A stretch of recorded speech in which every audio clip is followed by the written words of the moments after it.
O Banco Central decidiu, na última quarta-feira, dia 17, manter a taxa básica de juros em 15% ao ano. Lembrando que a Selic está em 15% desde junho, mas esse é o maior nível em quase 20 anos. A última vez que ficou tão alta foi em 2006. O Copom explicou que a decisão foi tomada porque a inflação no Brasil ainda está acima da meta e o cenário internacional está instável, principalmente por conta da economia nos Estados Unidos. Mesmo com a economia brasileira mostrando sinais de desaceleração, o mercado de trabalho continua forte, o que, segundo o Copom, mantém pressão sobre os preços. Por isso, os juros altos são usados para tentar controlar a inflação. Economistas já esperavam essa decisão e acreditam que a Selic deve ficar nesse nível até pelo menos o início de 2026. Mas isso tem impacto na economia. Com juros tão altos, o crédito fica mais caro, o que reduz o crescimento. O governo, inclusive, já abaixou a previsão do PIB 2025, de 2,5 para 2,3. Funciona assim. Se a inflação está dentro da meta, o Banco Central pode reduzir os juros, mas se está acima, ela mantém ou aumenta a Selic. O problema é que as mudanças de hoje na taxa básica de juros demoram de 6 a 18 meses para impactar de fato a economia. Vale ressaltar que esse ano ainda teremos duas reuniões do Copom, uma em novembro, outra em dezembro, mas até lá muita coisa pode acontecer. Agora, se olharmos para o cenário atual, a Selic, que subiu bastante, se mantém estável e apresenta indícios de que haverá queda.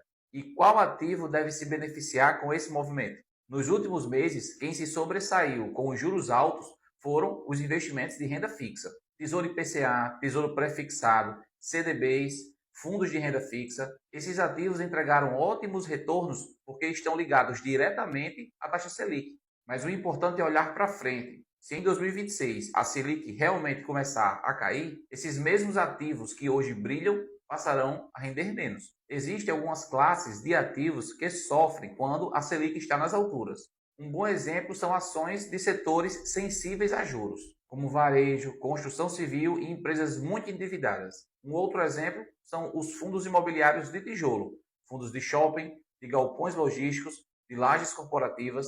Esses ativos já vêm sofrendo há bastante tempo, porque o crédito caro derruba o consumo, o investimento e o valor dos imóveis. Mas atenção, quando a Selic começar a cair, são exatamente esses ativos que tendem a se valorizar fortemente. Então talvez seja o momento de começar a se posicionar neles, pensando de 2026 em diante.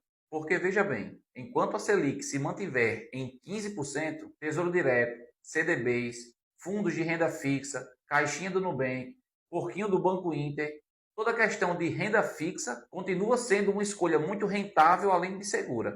Agora, quando a Selic começar a cair em 2026, ativos de renda variável tendem a se beneficiar. Ações e fundos imobiliários que estão baratos hoje tendem a se valorizar muito com juros menores.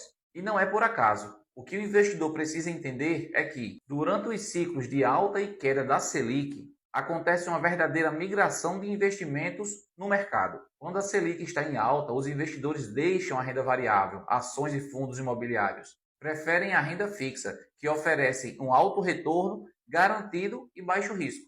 Como consequência, o preço das ações e dos fundos imobiliários caem, porque ficam menos atrativos se comparados aos retornos oferecidos pela renda fixa. Agora, quando a Selic cai, o movimento se inverte. A renda fixa perde atratividade porque passa a pagar menos. As ações e fundos imobiliários ganham espaço, já que oferecem melhor oportunidade de retorno. Nesse momento, o fluxo de dinheiro migra de volta para a bolsa, o que empurra o preço das ações e dos fundos imobiliários. O ponto-chave aqui é se o investidor acompanha esse movimento e consegue se antecipar à mudança de ciclo, ele pode capturar uma valorização acima da média, comprando ativos desvalorizados no momento certo, se beneficiando da alta quando os juros caem. E se eu te disser que esse movimento já começou? No momento em que eu gravo esse vídeo, estamos com Ibovespa e IFIX em máxima histórica, o que significa que o mercado já está agindo.